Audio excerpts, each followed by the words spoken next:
지금 이 순간 여러분이 가장 두려워하는 것이 무엇입니까? 사랑하는 사람이 외도를 저지르는 일일까요? 가정이 무너지는 두려움일까요? 혹은 모든 것을 참고 살아왔는데 그 시간이 아무 의미도 없어지는 것일까요? 하지만 시간이 흐르고 나면 그보다 더 무섭고 더 깊은 두려움이 있다는 것을 알게 됩니다. 오늘 여러분께 들려드릴 이야기는 평생 바람난 남편을 참고 살아온 한 여인이 노년에 이르러 진짜 두려웠던 것이 사실은 남편의 외도가 아니었다는 것을 깨닫게 되는 이야기입니다. 상처와 두려움 속에서 살아온 시간 끝에 그녀가 발견한 더 무서운 진실은 무엇이었을까요? 저를 찾아온 분의 이름은 박영희 씨였습니다. 70을 넘긴 나이에도 곧은 허리와 깔끔한 차림새가 인상적이었습니다. 그녀는 조용히 입을 열었습니다. 선생님, 저는 젊어서는 남편이 바람 피울 때마다 마음이 무너졌어요. 가정이 깨질까봐, 아이들이 상처받을까봐 참고 또 참았죠. 그런데 나이 들어보니 남편의 바람보다 훨씬 더 무서운 게 있더군요. 그녀의 남편은 젊은 시절부터 외도를 반복했습니다. 사업을 한다며 바쁘다던 남편은 이따금 술자리에서 다른 여자들과 어울렸고 가정은 늘 그녀의 희생으로 유지됐습니다. 그녀는 자녀들만 바라보며 버텼습니다. 그 사람에게 소리쳐 따진 적도 많았어요. 울고 매달려 본 적도 있었고요. 하지만 그는 변하지 않았죠. 어쩌면 제가 너무 오래 참고 살았던 게 문제였던 것 같아요. 자식들도 성장했고 이제 모두 독립해 제 가정을 꾸렸습니다. 남편과 단둘이 남은 시간이 길어질수록 그녀는 문득 새로운 공포를 느꼈습니다. 남편이 나이 들면서 몸이 약해지고 옛날처럼 바람을 피울 힘도 없어졌어요. 이젠 외도도 폭언도 사라졌죠. 그런데도 제 가슴은 더 답답해지더군요. 왜일까요? 남편의 외도가 끝났는데 저는 오히려 더 무력해진 느낌이 들었어요. 여러분, 이게 바로 우리가 흔히 간과하는 진실입니다.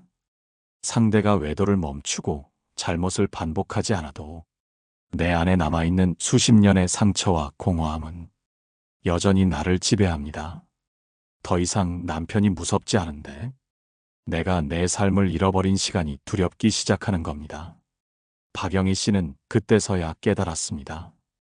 가장 무서운 건 남편의 바람이 아니라 내가 나를 잃고 살아온 시간들이었구나.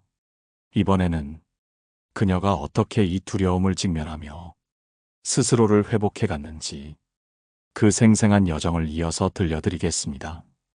박영희 씨는 자신이 느낀 이 공허함이 단순히 남편의 외도로 인한 상처만이 아니라는 것을 점점 더 깨달아갔습니다. 그녀는 평생을 가정이라는 울타리 안에서 남편을 지켜주고 아이들을 키우고 모든 책임을 홀로 감당하며 살아왔습니다. 남편이 외도할 때마다 아이들이 상처받지 않게 하기 위해 울음을 삼켰고 이혼이라는 선택조차 두려워 입을 닫아야 했습니다. 처음에는요, 남편이 바람 피우는 게 제 세상의 전부처럼 느껴졌어요. 그 사람이 내게 준 상처만이 제 인생의 모든 아픔인 줄 알았어요. 그런데 나이 들고 보니까 그게 전부가 아니었더군요. 남편이 늙어 병약해지면서 이제는 외도를 할 힘조차 없었습니다. 술자리도 줄었고 폭언도 자연히 사라졌습니다. 예전처럼 격렬하게 싸울 일도 없어졌습니다. 남편은 의존적인 태도로 바뀌었고 어느새 그녀에게 병든 몸을 의지하고 있었습니다. 그런데 이상하게도 남편이 변할수록 그녀의 마음속 공허함은 커져갔습니다. 이젠 남편이 날 괴롭히지 않는데도 내 안이 더 허전해지더라고요. 내가 이 사람에게 매달리며 살아온 세월 동안 내 자신을 얼마나 잃어버렸는지 그제야 깨달았어요. 남편이 내 인생의 중심이 되어버렸던 거죠. 그래서 그가 약해지니까 나는 내 인생 전체가 사라지는 것 같은 두려움이 몰려왔어요. 그녀는 매일 반복되는 무미건조한 일상 속에서 문득 이런 질문을 스스로에게 던지기 시작했습니다. 이제 이 사람 없이 나는 뭘 할 수 있을까? 내가 진짜 좋아하는 게 뭐였지? 내가 혼자서도 행복할 수 있을까? 그제야 박영희 씨는 비로소 진정한 두려움의 실체를 보았습니다. 남편의 외도보다 더 무서운 것은 자신이 자신의 삶을 잃어버리고 살아왔다는 사실이었습니다. 결혼 생활 내내 남편을 중심으로, 아이들을 중심으로 살아왔고, 정작 자신을 돌보는 법은 잊어버린 채 살았던 것입니다. 여러분, 많은 분들이 이 지점에서 깊이 공감하실 겁니다. 가족을 위해, 아이들을 위해, 남편을 위해 살아왔던 세월 뒤에 문득 찾아오는 낯선 공허함. 이 공허함이야말로 우리가 노년에 마주하게 되는 가장 두려운 그림자일지 모릅니다. 박영희 씨는 그때부터 자신을 다시 세우기 위한 작은 시도를 시작했습니다. 먼저 문화센터에서 꽃꽂이 수업을 신청했습니다. 그리고 서예 교실에도 나가기 시작했습니다. 오랜만에 마주한 새로운 취미들은 그녀의 마음을 서서히 따뜻하게 덮여주었습니다. 나는 평생 누군가를 위해 살았지만 이제부터는 나를 위해 배우고 싶었어요. 꽃꽂이 수업에서 처음으로 내가 뭘 만들고 뭘 표현하는 기쁨을 느꼈어요. 참 신기하더라고요. 이런 기쁨이 내 안에도 있었구나 싶었어요. 그녀는 처음으로 남편의 그림자 밖으로 나가 자신의 삶을 살아가기 시작했습니다. 철학자 에리히 프롬은 말했습니다. 사랑이란 타인을 잃고 나서도 스스로 온전히 살아갈 수 있는 힘이다. 이번에는 박영희 씨가 이 새로운 시작을 통해 어떻게 스스로를 회복해 나갔는지, 그리고 또 다른 깨달음을 얻어가는 장면을 이어 들려드리겠습니다. 박영희 씨의 작은 변화는 마치 봄눈이 녹듯 천천히 퍼져나갔습니다. 그동안 남편을 중심으로 돌던 일상이 이제는 자신만의 시간으로 채워지기 시작했습니다. 오전에는 도서관에서 책을 읽고, 오후에는 문화센터에서 꽃을 다듬고, 저녁이면 산책을 하며 가벼운 음악을 들었습니다. 그녀의 주변에도 변화가 찾아왔습니다. 꽃꽂이 수업에서 만난 친구들과의 대화는 그녀에게 잊고 지냈던 웃음을 되찾아 주었습니다. 비슷한 상처를 가진 여성들과 서로의 지난 삶을 이야기하며 위로를 주고받았습니다. 나만 이런 줄 알았는데 다들 비슷하더라고요. 남편 뒷바라지에 아이들 키우느라 정작 내 마음은 돌볼 겨를이 없었대요. 서로의 공감 속에서 박영희 씨는 마음 깊은 곳에 자리 잡고 있던 외로움이 조금씩 가벼워지는 것을 느꼈습니다. 이전에는 남편의 외도만이 문제라고 생각했지만 이제 와보니 진짜 문제는 자신이 오랫동안 스스로를 잃고 살아왔다는 사실임을 더욱 분명히 깨달아갔습니다. 이제야 내가 나를 조금씩 찾는 기분이에요. 그동안은 늘 누군가의 엄마, 누군가의 아내였는데 이제야 박영희라는 사람으로 다시 살아가는 것 같아요. 하지만 변화에는 늘 흔들림이 따르기 마련입니다. 남편은 그녀의 이런 변화를 불편해했습니다.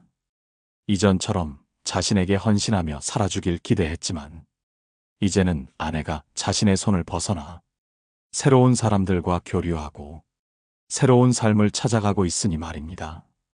요즘 왜 그렇게 바쁘냐? 이 나이에 뭘 그렇게 배우고 다녀? 남편은 투정 섞인 목소리로 물었습니다. 박영희 씨는 미소를 지으며 차분히 대답했습니다. 이제라도 배우니까 재미있어. 나도 내 인생 좀 살아보려고. 남편은 말없이 고개를 돌렸습니다. 이전이라면 그 한마디에 눈치를 보고 곧장 스스로를 자책하며 주저앉았겠지만 이제는 달랐습니다. 박영희 씨는 남편의 표정을 담담히 바라볼 뿐이었습니다. 이 변화는 단순히 취미 생활을 넘어서 그녀의 삶 전체를 조금씩 바꾸어 갔습니다. 식사 자리에서 그녀는 남편의 잔소리를 더 이상 경청하지 않았습니다. 불편한 말엔 조용히 자리를 피했고 더 이상 과거의 상처를 끌어내어 울지도 않았습니다. 자식들 역시 어머니의 변화에 놀랐습니다. 엄마, 요즘 표정이 많이 달라졌어요. 딸이 말하자 박영희 씨는 가볍게 웃으며 답했습니다. 이젠 내가 나를 더 사랑하기로 했거든. 남이 뭐라 해도 내가 나를 안아주기로 했어. 여러분, 우리는 종종 누군가의 잘못 때문에 힘들어하지만 정작 더 무서운 것은 그 사람에게 휘둘려 사는 동안 스스로의 삶을 잃어버리는 것입니다. 외도, 배신, 폭언보다 더 무서운 건 내가 내 삶의 주인이 아니었다는 그 공허함입니다. 철학자 빅터 프랭클은 말했습니다. 삶은 의미를 찾을 때 비로소 견딜 수 있고 의미를 잃을 때 절망이 시작된다. 이번에는 박영애 씨가 어떻게 이 새로운 길 위에서 진정한 자유와 의미를 찾아가는 모습을 이어 들려드리겠습니다. 박영애 씨의 변화는 점점 더 확고해졌습니다.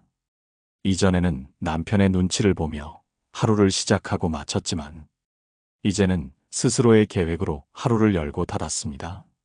새벽 산책으로 하루를 시작하고 오랜만에 다시 피아노를 배우기 시작했습니다. 젊었을 적 결혼 전에 즐기던 취미였지만 결혼 생활이 시작되면서 손을 놓았던 것이었습니다. 피아노 건반 위에 손을 올리는 순간 묘한 전율이 흘렀다고 합니다. 이걸 이렇게 오래 잊고 살았구나. 그동안 나는 나를 얼마나 잃어버렸던 거지. 피아노 선생님도 그녀의 손가락을 보며 놀랐습니다. 박 여사님, 손끝 감각이 살아있네요. 조금만 연습하시면 금방 감을 찾으실 거예요. 수업이 끝나고 돌아오는 길에 박영애 씨는 마음이 묘하게 울컥했다고 말했습니다. 그 울컥함은 억울함도 슬픔도 아니었습니다. 그저 잃어버렸던 자신의 한 조각을 다시 찾은 듯한 벅참이었습니다. 남편은 아내의 이런 변화를 못마땅해 했습니다. 이 나이에 피아노는 무슨 피아노야? 괜히 체력만 소모하지 말고 집에서 쉬어. 그녀는 담담히 대꾸했습니다. 나는 지금 살아있어. 살아있으니까 배우고 싶은 걸 배우는 거야. 이제라도 하고 싶은 거 하며 살래. 남편은 더 이상 말을 잇지 못했습니다. 예전 같으면 그 말에 다투고 상처를 주었겠지만 박영희 씨는 전혀 흔들리지 않았습니다. 그녀는 주말마다 동네 도서관 독서 모임에도 참여했습니다. 그곳에서는 다양한 삶을 살아온 또래 여성들을 만났습니다. 우리 모두 비슷하게 살아왔어요. 가정 돌보고 아이들 키우고 남편 뒷바라지하고. 근데 이젠 우리도 우리 삶을 좀 살아야죠. 서로의 이야기를 들으며 박영희 씨는 점점 확신을 얻었습니다. 자신만 이렇게 살아온 게 아니라는 위로, 그리고 이제라도 늦지 않았다는 용기. 가장 후회되는 건 왜 진작 이렇게 살지 못했나 하는 거예요. 하지만 늦어도 시작했으니 다행이에요. 이제 남편은 아내가 더 이상 자신을 중심으로 살지 않는다는 사실을 인정해야만 했습니다. 그는 자신을 바라보던 아내의 애처롭던 눈빛이 더 이상 없다는 사실이 가장 두려웠습니다. 남편은 점점 의기소침해졌고 오히려 박영희 씨를 의지하려 했습니다. 나 요즘 몸이 좀 안 좋은 것 같아. 너라도 옆에 있어줘야 할 거 아냐? 그녀는 부드럽게 그러나 단호히 말했습니다. 나도 내 삶이 있어요. 당신 옆에만 머물러 있으려고 이 나이까지 살아온 거 아니에요. 여러분, 진정한 독립은 이렇게 시작됩니다. 누군가에게 상처를 돌려주거나 복수를 계획하는 것이 아니라 그저 내 삶을 내가 살아가는 것. 그것이야말로 상대를 가장 불안하게 만듭니다. 왜냐하면 상대는 더 이상 여러분을 통제할 수 없음을 깨닫기 때문입니다. 철학자 니체는 말했습니다. 자유란 더 이상 누구의 그림자 아래 살지 않는 것이다. 이번에는 박영애 씨가 어떻게 완전한 독립과 자유를 이루며 이제 스스로에게 온전한 삶을 선물하는 마지막 장면을 이어 들려드리겠습니다. 박영희 씨의 독립은 이제 단순한 시도가 아니라 완전한 일상이 되었습니다. 이전처럼 남편에게 허락을 구하지 않았고 자식들에게도 의존하지 않았습니다. 이웃들은 그녀의 변화에 감탄했습니다. 박 여사님, 정말 보기 좋아요. 요즘 얼굴빛이 다르세요. 이젠 늦게나마 제 인생을 사는 중이죠. 예전에는 몰랐어요. 이렇게 내 삶이 가벼워질 수 있다는 걸. 그녀는 스스로를 돌보는 삶에 완전히 몰입했습니다. 매주 복지관에서 열리는 여행 동아리에 가입해 소도시 기차 여행을 다녔고 문화센터에서는 수채화 수업도 들었습니다. 손주들과 보내는 시간 역시 이제는 의무가 아니라 기쁨이 되었습니다. 강요나 희생이 아니라 스스로 원해서 함께하는 시간이었기에 그 시간들은 더 따뜻하고 풍요로웠습니다. 남편은 아내의 이러한 변화가 불편했습니다. 한때 자신이 모든 걸 결정했던 사람이 이제는 자신의 허락 없이 매일 일정을 꾸려가는 모습이 어느새 두려움으로 다가왔습니다. 어느 날 남편은 조심스럽게 이야기를 꺼냈습니다. 요즘은 당신이 너무 멀어진 것 같아. 예전엔 나한테 의지도 하고 뭘 하든 항상 내 허락을 구했는데. 박영희 씨는 조용히 웃으며 대답했습니다. 그땐 내가 나를 몰랐으니까요. 이제는 내가 나를 제일 사랑해요. 그래서 당신 허락이 필요하지 않아요. 그 한마디가 남편의 마음을 깊이 흔들었습니다. 그는 이제야 깨달았습니다. 평생 당연하게 누렸던 아내의 희생이 사실 얼마나 깊은 고통 위에 있었는지를, 그리고 그것을 너무 늦게 깨달았다는 사실이 스스로를 가장 괴롭게 만들었습니다. 박영희 씨는 이런 남편의 후회에도 동요하지 않았습니다. 이제 그녀는 남편의 죄책감을 보듬어야 할 책임에서도 자유로웠습니다. 오히려 남편의 뒤늦은 후회를 보며 조용히 스스로를 다독였습니다. 당신은 변하지 않았지만 나는 변했어요. 이제 나는 내가 나를 지키는 법을 알거든요. 자식들 또한 처음에는 어머니의 변화가 낯설었지만 차츰 그 독립성을 인정하게 되었습니다. 딸은 어느 날 어머니에게 이렇게 말했습니다. 엄마, 진작 이렇게 사셨으면 좋았을 텐데요. 이제라도 이렇게 멋지게 사시는 거 보니까 저도 용기 얻어요. 박영희 씨는 웃으며 답했습니다. 늦어도 괜찮아. 시작한 게 중요하지. 여러분, 이것이 바로 우리가 나이 들어 마주해야 할 진정한 두려움과 자유입니다. 바람난 배우자보다 사실 더 무서운 건 내가 내 인생을 잃고 살아왔던 시간이었습니다. 하지만 그 두려움을 직면하고 다시 나를 찾아가는 선택을 할 수 있다면 그 어떤 상처도 결국은 희미해집니다. 철학자 쇼펜하우어는 말했습니다. 인생의 진정한 행복은 자기 자신으로부터 시작된다. 이번에는 박영희 씨가 이 모든 여정을 마무리하며 진정한 자유와 해방을 얻는 마지막 순간을 이어 들려드리겠습니다. 이제 박영희 씨의 긴 여정은 마침내 마무리되어 갑니다. 그녀는 누구의 그림자도 누구의 허락도 필요 없는 삶을 완성했습니다. 그리고 그 삶은 오히려 더 단단하고 평온했습니다. 남편은 여전히 병약한 몸으로 조용히 살아가고 있었습니다.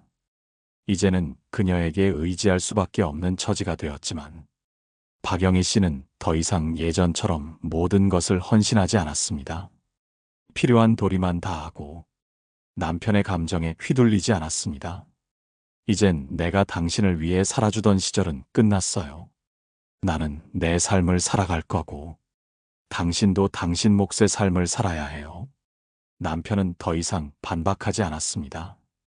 자신이 만들어 놓은 과거를 되돌릴 수 없다는 사실을 이제는 깊이 받아들인 듯 했습니다. 그는 침대에 앉아 창밖을 바라보며 조용히 중얼거렸습니다. 나는 평생 내 잘못을 깨닫지 못했구나. 너를 이렇게까지 만들 줄 몰랐는데. 박영희 씨는 그런 남편을 조용히 바라보았습니다. 이젠 그의 후회도 그녀의 감정을 흔들 수 없었습니다. 자신을 찾은 사람은 남의 후회에 얽매이지 않습니다. 그녀는 그렇게 마침내 스스로의 자유를 얻은 것입니다. 그녀의 하루는 여전히 바쁘고 즐겁습니다. 도서관에서 책을 읽고 손주와 함께 공원 산책을 하며 웃고 피아노 교습소에서 새로운 곡을 연습하며 작은 성취의 뿌듯함을 느낍니다. 무엇보다 이 모든 순간이 스스로 선택한 삶이라는 사실이 그녀를 가장 행복하게 만들었습니다. 이웃들은 여전히 그녀를 보며 감탄합니다. 정말 보기 좋아요. 이 나이에 저렇게 스스로 빛나는 분을 보긴 쉽지 않아요. 그녀는 웃으며 말합니다. 내 삶을 내 손으로 채워가는 게 이제 가장 큰 행복이에요. 늦게 배웠지만 배우고 나니 이렇게 가벼워요. 여러분, 오늘 이 이야기를 통해 전하고 싶은 건 이것입니다. 우리가 젊을 땐 바람난 배우자, 배신, 폭언 같은 일들이 세상의 끝처럼 느껴집니다. 하지만 시간이 흐르고 나면 사실 더 무서운 것은 그 상처 때문에 내가 내 삶을 잃어버리고 살아왔던 시간이라는 것을 깨닫게 됩니다. 진정한 복수도, 진정한 치유도 결국은 상대를 바꾸는 데 있지 않습니다. 내가 나를 사랑하고 내가 내 삶의 주인이 되는 것. 그것이야말로 우리가 나이 들어 반드시 배워야 할 지혜입니다. 철학자 마르쿠스 아우렐리우스는 이렇게 말했습니다. 외부의 일은 결코 나를 망칠 수 없다. 내가 허락하지 않는 한, 혹시 이 방송을 듣고 계신 여러분 중에도 오랜 세월 상처와 희생 속에서 내 삶을 잃고 살아오신 분이 있다면 이제라도 한 걸음 내딛어 보시길 바랍니다. 지금이라도 늦지 않습니다. 자신을 다시 만나고 자신을 사랑하는 것에서 모든 회복은 시작됩니다. 오늘 이야기가 여러분께 작은 용기와 위로가 되었기를 바랍니다. 혹시 비슷한 경험이나 마음속 이야기가 있으시면 댓글로 나눠주십시오. 여러분의 목소리가 다른 이들에게 큰 힘과 울림이 될 것입니다.